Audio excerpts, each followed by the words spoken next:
I moaned and put my arm over my head to block the sunlight. I wasn't the only one moaning. My head was pounding and I was trying to put the pieces together of what happened last night. Why did girls' night always get so crazy?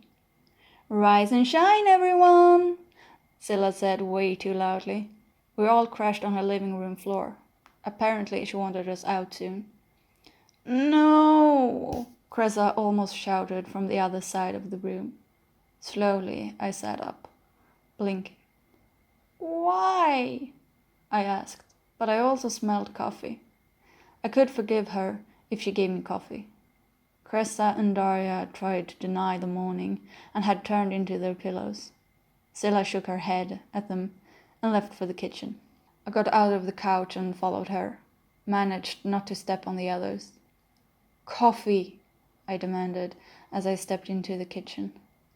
Scylla was pouring a cup and I took it from her hands. She didn't protest, just got another mug for herself. I looked around the disaster zone that was the kitchen. Saw the lines drawn with ketchup all over the floor. Scylla saw me looking.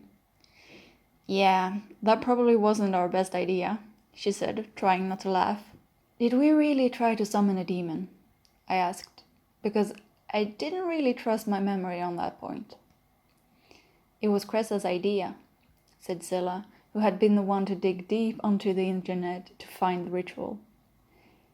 "You should try to make her clean that up, because it isn't going to be fun. Dried ketchup is hell to clean." Scylla sighed.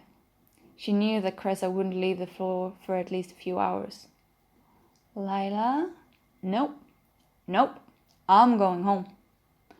I drank the coffee even though it was way too hot and it burned my throat on the way down. Scylla looked at me, terrified and impressed. "You ready for tonight?" she asked with a sympathetic look. I shrugged. There wasn't really an answer for that.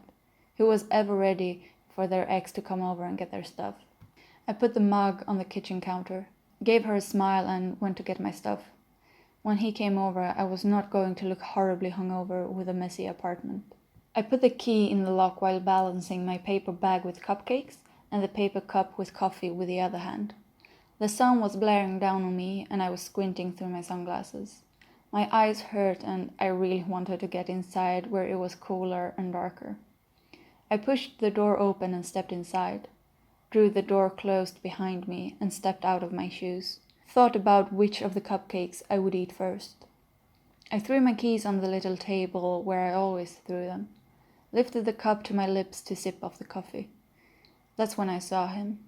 Tall and slender, he leaned comfortably and beautifully in the couch, all dressed in black despite it being the middle of summer. His blonde curly hair looked almost alive on his head. The coffee slipped out of my hand as I took a step back. The cup landed standing on the floor with a thud. My heart pounded in my chest as I tried to remember if I had any convenient weapons nearby. "Who are you?" I asked with a voice that only trembled slightly. He smiled at me and rose slowly, not intimidatingly, but politely.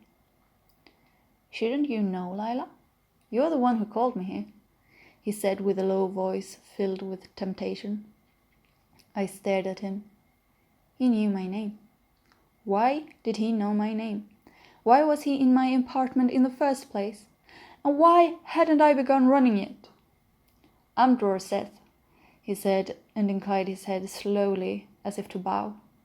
The name felt familiar, but I had no idea why.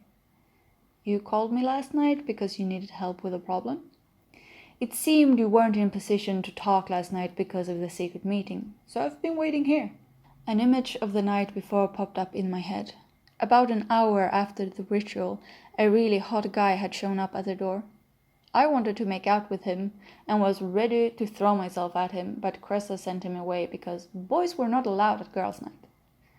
A nervous sort of giggle escaped me, because a secret meeting it was not. "How did you know where I live? And how did you get in?" He just smiled at me, ignored my question. "So what do you want to do now? I understood it was something minor, so burn down someone's home? Give someone leprosy? Or what do you have in mind? I stared at him, backed away further. He just smiled eagerly, excited to get started. I shook my head. Why would we do that? I'm eager for new ideas. I love torturing exes, he said and rubbed his hand together. I stopped my retreat. Who are you? And where did you come from? I'm a demon from hell. You're the one who called me here. Shouldn't you already know this? I was drunk out of my mind, I barked back. Oh, darling, that must mean you want this really bad. This is exciting. It's been like 10 years since I got to do this last. Where do we begin? I gave up on resisting. This man said he was willing to help me, and he hadn't robbed me, so why not? I need my place in tip-top shape, I said and looked around at the mess. Sure, he said and snapped his fingers. Things started moving, the white becoming whiter, the stain on the rug getting paler and then disappearing. I blinked at the surroundings. It barely looked like my apartment anymore. What else? He asked, and I felt a smile spreading on my face. This was going to be fun. He was 5 minutes late, but I didn't care. Actually, it was better that way because it gave me time to finish the phone call. By the time he knocked on the door, my place had never looked better. I had never looked better, and my headache was all gone. I felt full of energy, and I had just gotten my dream job. Life was good. It was great. I should have summoned the demon earlier. Hello, Sam, I said as I opened the door, feeling great and confident. Only Sam wasn't alone. He was in front of the pack. Alistair, Heath, and Oliver standing behind him. Hi, Lila, he said, and the others waved at me.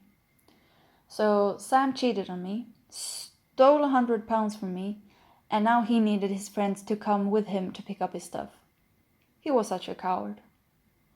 I also saw 2 grey hairs on his temple, the huge pimple on his chin, and the tiny stain on his shirt. He saw that I was looking at it, went slightly red, but gave me a smile nonetheless. You look good, he said as a peace offering. I know, I said, crossing my arms over my chest.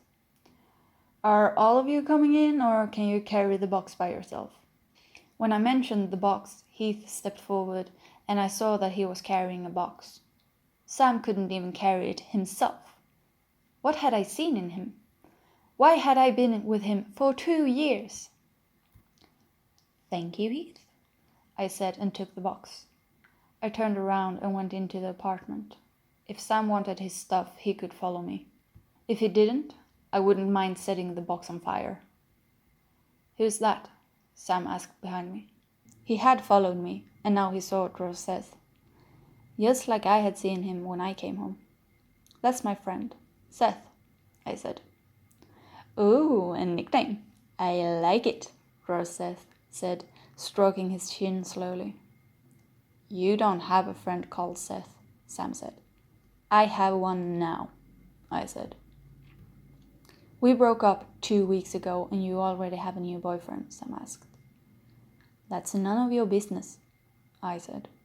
To be correct, she dumped your ass, and since then I believe you have slept with 4 women, but about 50 turned you down, said Seth.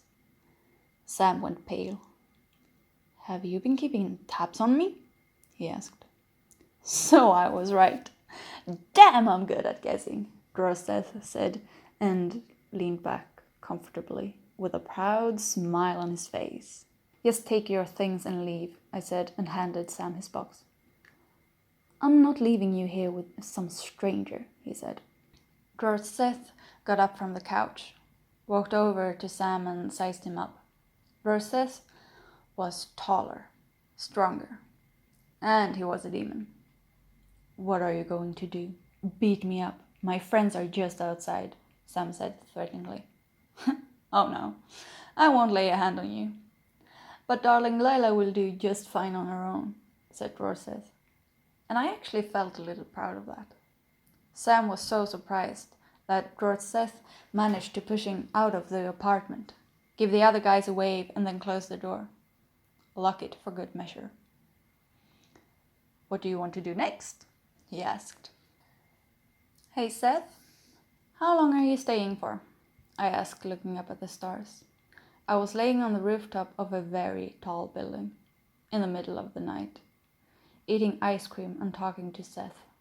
I liked him. He was funny, and he didn't treat me like I was going to break. We had had the best day ever. Seth had told me to be petty, so I had been. First we gave the girl Sam had cheated on me with crabs. Nothing permanent, but she knew me, so she deserved it. Then the lady who was always mean to me at the store lost her wallet. After I was done being petty, I decided to just have fun. 24 hours, so another hour, I guess? I sighed and turned my head, looked at him. He was laying next to me, looking up at the stars. "This is very beautiful. I've never done this before," he said. "I wonder what would happen if I blew one of them up." I smiled at that. He looked at me. "I know that look. You don't want me to go. You want me to stay." "Of course I do. I haven't had this much fun since ever. You can do amazing things. If you stayed, my life would be so much better." "Why didn't you say anything? I'll have sex with you." "No," I said and put a hand up. "I meant as friends. Will you come visit me?" He shook his head. "It doesn't work that way. But if you do something bad and end up in hell, we can hang out there." "Is it bad down there?" He shrugged. "I'll take care of you. Don't worry," he said. "Okay, I'll see you in hell, I guess," I said with a smile. "See you in hell," he said, and then he was gone.